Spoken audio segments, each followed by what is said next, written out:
मेरे चैनल पर आपका स्वागत, अभिनंदन और वंदन। जैसा कि आपको पता है कि अभी हाल ही में हमने अंधा युग नाटक पढ़ा है। उसके 2 पार्ट मैं डाल चुकी हूँ अपने यूट्यूब चैनल पर, और अभी आगे के पार्ट आने बाकी हैं, जिसमें हमने 3 भाग कवर कर लिए हैं, मतलब 3 अंक हमने पढ़ लिए हैं। व्याख्या के साथ में हमने पढ़ा है ताकि हमें याद रहे। तो आज मैं लेकर उपस्थित हुई हूँ अंधा युग नाटक के ही कथा गायन। आपको पता है कि अंधा युग जो नाटक है, इसमें धर्मवीर भारती जी ने लोक शैली का प्रयोग किया है। और लोक शैली में क्या होता है कि जब भी कोई अंक शुरू होता है तो उसके प्रारंभ में और उसके अंत में, अर्थात शुरुआत में और समापन में, दोनों में कथा गायन होता है। ये लोक शैली होती है। ये शैली आपको बकरी नाटक में भी देखने को मिलेगी। यही शैली हमें यहाँ पर भी देखने को मिलती है। तो हो सकता है कि इस तरह से प्रश्न भी बन सकते हैं, बनने की बहुत ज़्यादा संभावना भी है कि कौन सा कथा गायन किस अंक के प्रारंभ में आता है या किस अंक के समापन पर गाया जाता है। अंधा युग से इस तरह के प्रश्न बन भी चुके हैं परीक्षाओं में, सीयू सेट की परीक्षाओं में, इत्यादि परीक्षाओं में बन भी चुके हैं। तो इसलिए हम आज यहाँ लेकर उपस्थित हुए हैं अंधा युग के 11 जो कथा गायन हैं वो। 5 अंक में 11 कथा गायन आते हैं, प्रथम अंक में 3 कथा गायन आते हैं, और इसी तरह से एक वंदना भी आती है जो अश्वत्थामा करता है प्रभु के समापन में, या प्रभु की समापन में प्रभु की मृत्यु जब होती है तो वहाँ पर अश्वत्थामा गाता है। तो हम वो वंदना और जितने 11 हमारे जो कथा गायन है आज हम उनको देखेंगे, ताकि हमें एक आइडिया मिल जाए कि जब वो प्रश्न बने तो फिर हम उसको कर लें। साथ ही हमें एक चीज़ का और इसमें बेनिफिट मिलेगा। क्या मिलेगा कि जब हम जो अंक शुरू हो रहा है उसके कथा गायन को अगर हम देख लेते हैं, और जहाँ पे अंक समाप्त हो रहा है उसकी कथा गायन अगर हम पढ़ लेते हैं, तो हमें ये पता चल जाएगा कि इस अंक में कहाँ से कहाँ तक की कथा कही गई है, कहाँ से कहाँ तक की कहानी आई है। तो अगर उस कहानी के बीच में कोई ऐसा वाक्य या कोई ऐसी पंक्तियाँ आपके एग्ज़ाम में पूछ ली जाएँ तो भी आपको हल करने में आसानी होगी। इसलिए आज हम ये कथा गायन लेकर उपस्थित हुए हैं। कुल 11 कथा गायन हैं। चलिए चलते हैं। मैंने आपको बताया कि प्रथम अंक में 3 कथा गायन हैं।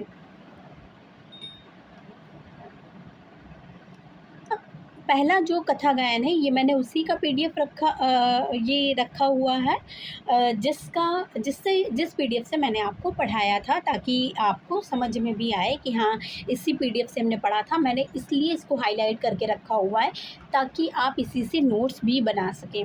देखिए, पहले अंक का जो कथा गायन आता है उसमें तूर्य नाद होता है। सबसे पहले 3 बार तूर्य नाद होता है, और फिर ये गायन होता है कि टुकड़े टुकड़े हो बिखर चुकी मर्यादा, उसको दोनों ही पक्षों ने तोड़ा था। पहले जो स्थापना अंक आपका आता है उसमें जो मर्यादा की बात होती है, मर्यादा का एक पूरा जैसे कथा गायन आया है, इसी तरह से मर्यादा का पूरा एक जो पद्यांश है वो आता है, और उसमें मर्यादा की बात होती है, वो धर्मवीर भारती जी करते हैं। वहाँ पे कथा गायन इस तरह का कोई शब्द नहीं लिखा है, लेकिन प्रथम अंक में कथा गायन पहला होता है। तो टुकड़े टुकड़े हो बिखर चुकी मर्यादा, उसको दोनों ही पक्षों ने तोड़ा था। पांडवों ने कुछ कम, कौरव ने कुछ ज़्यादा, यह रक्तपात अब कब समाप्त होना है, या अजब युद्ध है नहीं किसी की भी जय। देखिए, हमने बहुत डिटेल में व्याख्या भी पढ़ी है, सब कुछ पढ़ लिया है। तो फिर और जहाँ से प्रश्नों के बनने की संभावना है वो भी पढ़ चुके हैं। तो अगर आपको पढ़ना है तो वो वीडियो जाके देख लीजिए जिसमें अंधा युग नाटक मैंने पढ़ाया है। अभी यहाँ पर हम केवल और केवल कथा गायन देखते हैं कि कहाँ से कैसे क्या आ रहा है, बस खाली लाइन बाय लाइन देख लेंगे। तो अंधों ने से शोभित था युग का सिंहासन, दोनों ही पक्षों में विवेक हारा था, दोनों ही पक्षों में जीता था अंधापन। भय का अंधापन भय का अंधापन, ममता का अंधापन, अधिकारों का अंधापन, जो कुछ सुंदर था, शुभ था, कोमलतम था, वह हार गया। द्वापर युग बीत गया। यह महायुद्ध के अंतिम दिन की संध्या है। चारों ओर उदासी छाई गहरी। कौरव के महलों का सूना गलियारा है। घूम रहे केवल दो बूढ़े प्रहरी। अब आपको समझ में आ जाएगा। अगर इसमें से कहीं पर भी आपका प्रश्न बनता है प्रथम युग के कथा गायन का, तो आप कर सकते हैं। ठीक है, अब हम इसी अंक के दूसरे कथा गायन पर चलते हैं। जो दूसरा कथा गायन इसी अंक से आया है। दूसरा कथा गायन इसी अंक से ये आया है और ये बीच में आता है। ठीक है, तो इसमें क्या कह रहे हैं, उस वाले के बाद में आता है। हे कुरुक्षेत्र से कुछ भी खबर ना आई, जीता या हारा बचा खुचा कौरव दल। ये किस अंक में आ रहे हैं, कौरव नगरी में आ रहे हैं। ठीक है, कौरव दल की बात आ रही है, कौरव नगरी में आ रहे हैं, प्रथम अंक है ये। ठीक है, जाने किसकी लौथों पर जा उतरेगा यह नरभक्षी गिद्धों का भूखा बादल। अंतापुर में मरघट की सी खामोशी, कृष गांधारी बैठी है शीश झुकाए, सिंहासन पर धृतराष्ट्र मौन बैठे हैं, संजय अब तक कुछ भी संवाद न लाए। ठीक है, अभी तक सब इंतज़ार कर रहे थे और सब सोच रहे थे कि संजय अब आएंगे तो कोई समाचार लेकर आएंगे, लेकिन अभी तक कोई समाचार नहीं लेकर आते हैं। अब ये अंत में सबसे होता है, जब समाप्त होता है अंक, तब होता है कि आसन्न पराजय वाली इस नगरी में सब नष्ट हुई पद्धतियाँ धीमे धीमे, या शाम पराजय की, भय की, संशय की, भर गए तिमिर से ये सूने गलियारे, जिनमें बूढ़ा झूठा भविष्य याचक सा है भटक रहा, टुकड़ों को हाथ पसारे। अंतर केवल दो बुझती लपटे बाकी, राजा के अंधे दर्शन की बारी की, या आंधी आशा माता गांधारी की, आशा माता गांधारी की, या संजय जिसको यह वरदान मिला है वह अमर रहेगा और तटस्थ रहेगा, जो दिव्य दृष्टि से सब देखेगा समझेगा, जो अंधे राजा से सब सत्य कहेगा, जो मुक्त रहेगा ब्रह्मास्त्रों की भय से, जो मुक्त रहेगा उलझन से संशय से।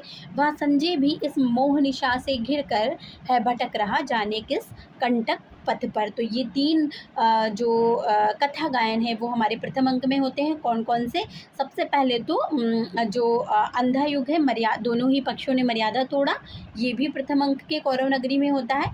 और दूसरा कौन सा होता है, दूसरा है कुरुक्षेत्र से कुछ ना खबर आई ये। और तीसरा होता है आसन्न पराजय वाली इस नगरी में। ठीक है, याद रखिए।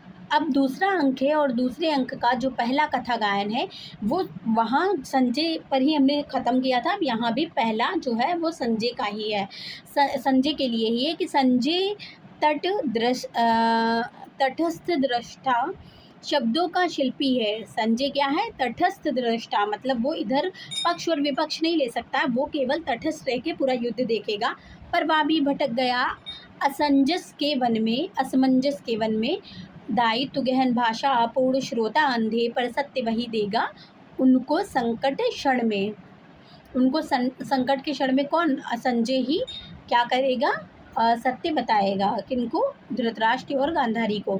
संजय भी इस निशा मोह से घिरकर है भटक रहा, जाने किस कंटक पथ पर। ये किस अंक से लिया गया है, दूसरे अंक से लिया गया है। और इसका नाम क्या है, दूसरे अंक से, कंफ्यूज मत होइएगा, पहले अंक का जो लास्ट वाला पैराग्राफ मतलब कथा गायन है वो भी संजय के लिए ही आया है, और दूसरे अंक का जो प्रारंभ का कथा गायन है वो भी संजय के लिए ही आया है। ठीक है, संजय अब वहाँ इंतज़ार कर रहे थे और यहाँ बता रहे हैं कि संजय क्या हो गया है, भटक गया है।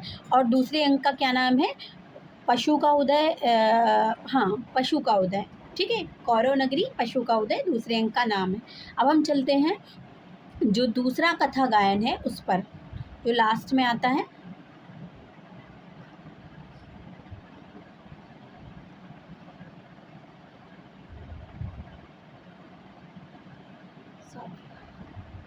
हाँ, ये है दूसरा कथा गायन। यहाँ पे लिखा हुआ नहीं है कि यहाँ पे कथा गायन लिखा हुआ नहीं है, लेकिन देखिए यहाँ पे पर्दा गिर जा रहा है ना, यहाँ पे कृतवर्मा कृपाचार्य के कहने के बाद पर्दा गिर रहा है और इसके बाद में ही ये कथा गायन हमारे सामने आता है। तो ये दूसरे अंक का कथा गायन है। जिस तरह बाढ़ के बाद उतरती गंगा, तेज पर तट पर तज आती विकृति शव अधखाया। ये मैंने जब पढ़ाया था तो बहुत डिटेल में इसकी व्याख्या भी की थी। आप लोग जाके ज़रूर देखिएगा, जाके एक बार पढ़ लेंगे, समझ लेंगे अच्छे से, तो कभी ज़िंदगी में नहीं भूलेंगे। देखिए, चलिए मैं कर देती हूँ। जिस तरह बाढ़ के बाद उतरती, जैसे बाढ़ के बाद क्या उतरती है, गंगा उतर जाती है तट पर, और तट के ऊपर क्या छोड़ जाती है, विकृति छोड़ जाती है, अपनी अधिकाय शव छोड़ जाती है। वैसे ही तट पर तज अश्वत्थामा, वैसे ही आज इस तट पर अश्वत्थामा पड़ा हुआ है। इतिहासों ने खुद नया मोड़ अपनाया, और इतिहासों ने क्या कर लिया, इतिहास मुड़ गए हैं। जैसे गंगा मुड़ जाती है सब कुछ छोड़कर, वैसे ही इतिहास मुड़ गए हैं। इतिहासों ने एक नया मोड़ अपना लिया है। वह छटी हुई आत्माओं की रात, और वह कैसी रात है, आत्माओं की रात है। वह भटकी हुई आत्माओं की रात। कौन सी रात, जब ये लोग जीत जाते हैं और उसके अगले दिन भी एक युद्ध दुर्योधन का बचा होता है, उस दिन रात की बात कर रहे हैं। इस रात विजय में मदोन्मत्त पांडवगढ़, इस रात विवश छिपकर बैठा दुर्योधन। यह रात गर्व में तने हुए माथों की, यह रात हाथ पर धरे हुए हाथों की। ठीक है, तो इससे आपको क्या समझ में आ रहा है कि ऊपर क्या क्या बातचीत हुई होगी। चलिए, ये कौन से अंक का है, कौरव नगरी का है। ये गंगा वाली बात का सॉरी, कौरव नगरी नहीं, अशोक का उदय। ठीक है, ये गंगा वाली बात कहाँ की, ये अगर इतनी लाइन्स आपको दे दें कि जिस तरह बाढ़ के बाद उतरती गंगा, तट पर तज आती विकृति शव अध खाया, ये अगर केवल लाइन दे दें तो आप तो पहचान भी नहीं पाएंगे कि ये अंधा युग की हैं, अगर आपने बहुत ध्यान से नहीं पढ़ा है। इसलिए आपको इन लाइन्स को पहचानना है, प्लस आपको ये भी देखना है कि ये जो लाइन्स हैं ये कहाँ से आई हैं, किस वाले अंक से आई हैं, ये भी आपको देखना है। ठीक है, चलिए आगे चलते हैं। तो दो अंक, दूसरे अंक में दो हो गए। एक तो संजय के कंटक पथ में फंस जाने पर हुआ और शुरू में, और दूसरा जो है वो किस लिए हुआ कि गंगा जिस तरह उतरती है वैसे ही तट पर तज खाती विकृति, इस तरह की बात की गई है। ठीक है, अब ये तीसरा दृश्य है और तीसरा अंक है, सॉरी, और तीसरे अंक में क्या बात की गई है, अश्वत्थामा का अर्ध सत्य की बात की गई है। और इसमें भी संजय का ही जिक्र आया है कि संजय का रथ जब नगर द्वार पर पहुंचा, नगर द्वार पर जब, अब पहले वाले में वो लोग कह रहे थे कि संजय अभी तक आया क्यों नहीं, दूसरे वाले में कह रहे थे कि संजय कहीं फंस तो नहीं गया, अब तीसरे में क्या कह रहे हैं, संजय पहुंच गया है द्वार पर। तब रात ढल रही थी, हमारी कौरव सेना कब लौटेगी, यह बात चल रही थी। संजय से सुनते सुनते युद्ध कथा, तब रात ढल रही थी, हारी कौरव सेना कब लौटेगी वह बात चल रही थी। संजय से सुनते सुनते युद्ध कथा सुबह हो गई। पाकर या गहन व्यथा, गांधारी पत्थर सी थी उस श्रीहत मुख पर, जीवित मानव सा कोई चिन्ह न था। दोपहर होते होते हिल गया नगर, खंडित रथ टूटे छकड़ों पर लदकर थे। लौट रहे ब्राह्मण, स्त्रियां, चिकित्सक, विधवाएं, बौने, बूढ़े, घायल, जर्जर। जो सेना रंग बिरंगी ध्वजा उड़ाते, रोंती हुई धरती को गगन कपाते थी गई युद्ध के 18 दिन पहले, उसका यह रूप हो गया आते आते। ये तीसरे अंक, और तीसरा अंक कौन सा है, अश्वत्थामा का अर्ध सत्य।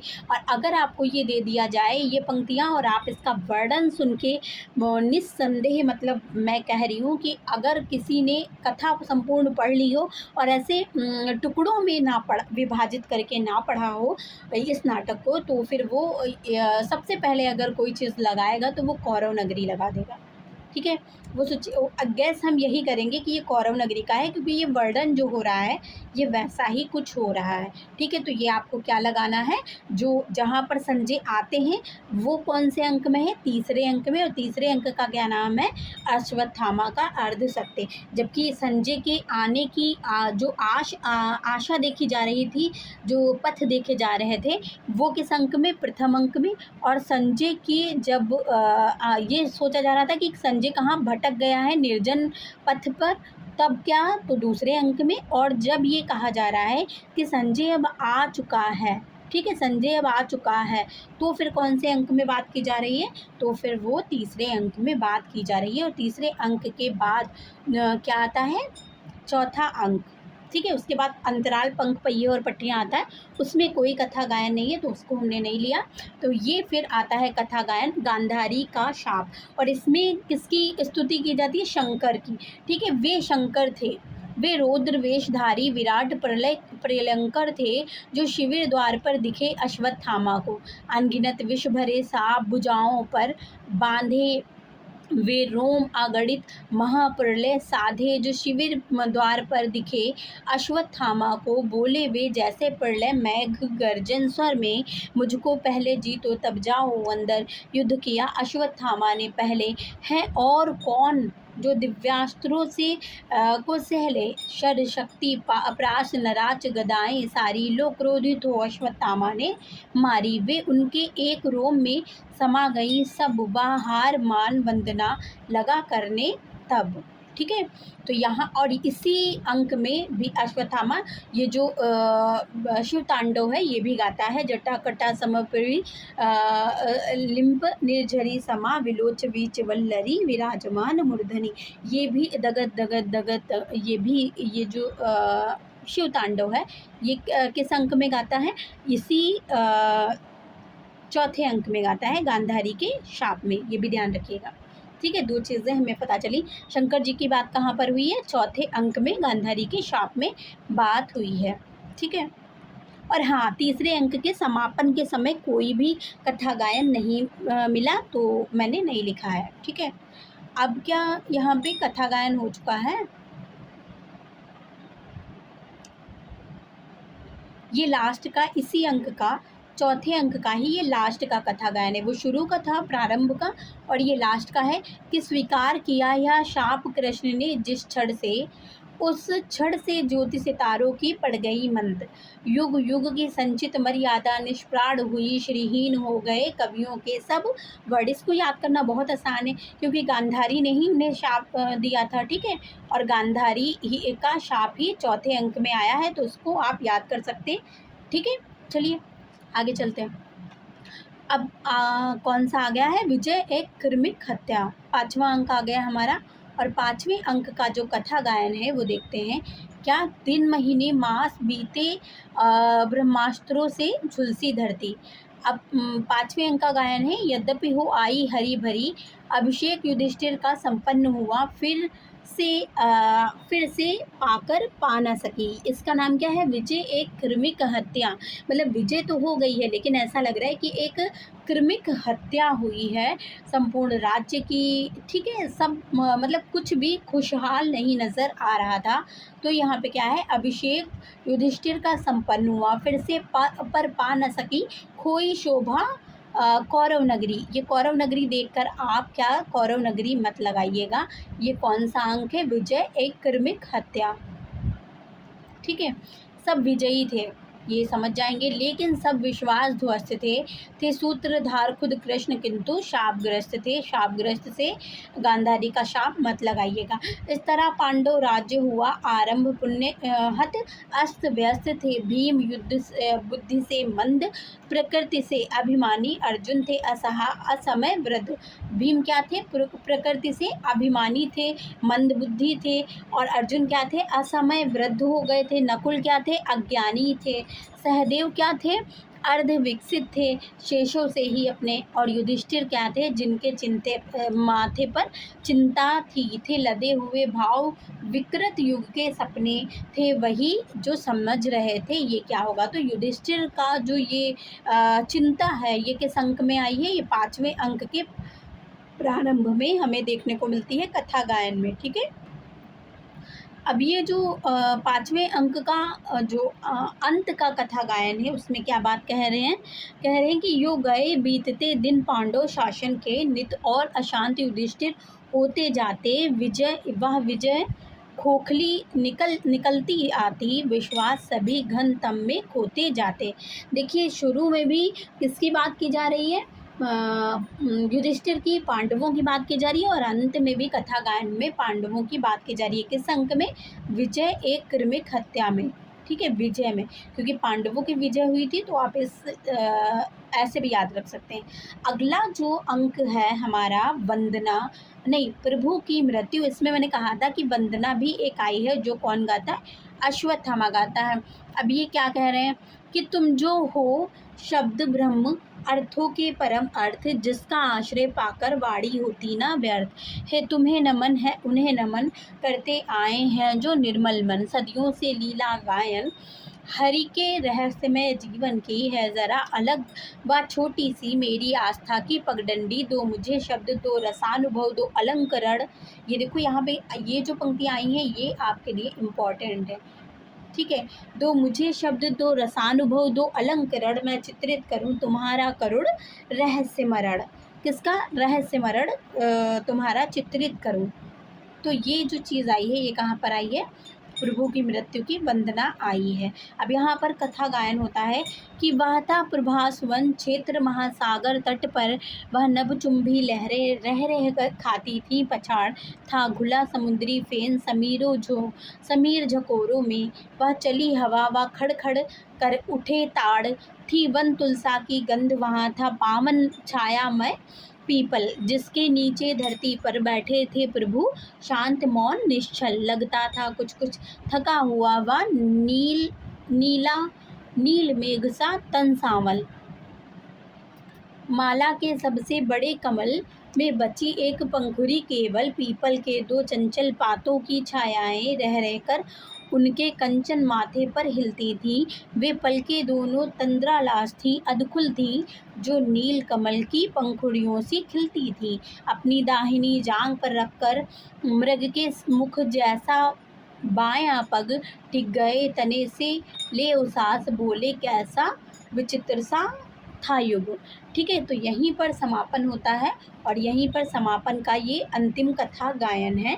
और इसमें जो प्रभास वन, जहाँ पे प्रभु की मृत्यु होती है, वहीं का वर्णन है, वहीं महासागर और तट का वर्णन है। ठीक है, वन तुलसा की गंध का वर्णन है, पीपल की छाया का वर्णन है, तो इन सब चीज़ों का वर्णन है। और फिर बाद में कैसा था विचित्र युग, इस तरह से पर्दा जो है वो गिर जाता है। ठीक है, तो यहीं पर हमारा जो नाटक है उसके सारे कथा गायनों का समापन हो जाता है। आप ध्यान रखिएगा, कुल 11 कथा गायन आए हैं और एक गीत आया है जो मैंने इसमें शामिल किया है। ठीक है, चलिए मिलते हैं बहुत जल्द अगली वीडियो के साथ में। एक मैंने वीडियो बनाया है जिसमें मैंने स्कंदगुप्त के सभी गीत आपको याद कराए हैं, दृश्य किस दृश्य में आए हैं, किस अंक में आए हैं, उसकी कथा क्या है और क्यों इसी दृश्य में आए हैं, इसी अंक में आए हैं, उसकी भी कथा क्या है वो भी मैंने बताई है। तो हो सकता है वो मैं पहले अगर अपलोड कर दूँ तो ये बाद में अपलोड होगा, अगर ये पहले अपलोड कर देती हूँ तो वो बाद में अपलोड होगा। तो फिर आप अगर इसको देख रहे हैं तो उसको ज़रूर देखिएगा जाके। ठीक है, चलिए मिलते हैं अगले वीडियो के साथ। धन्यवाद, बने रहें, जुड़े रहें हमसे और नई नई जानकारियाँ हासिल करते रहें और अपनी तैयारी में वृद्धि करते रहें, उसको और प्रौढ़ता दें।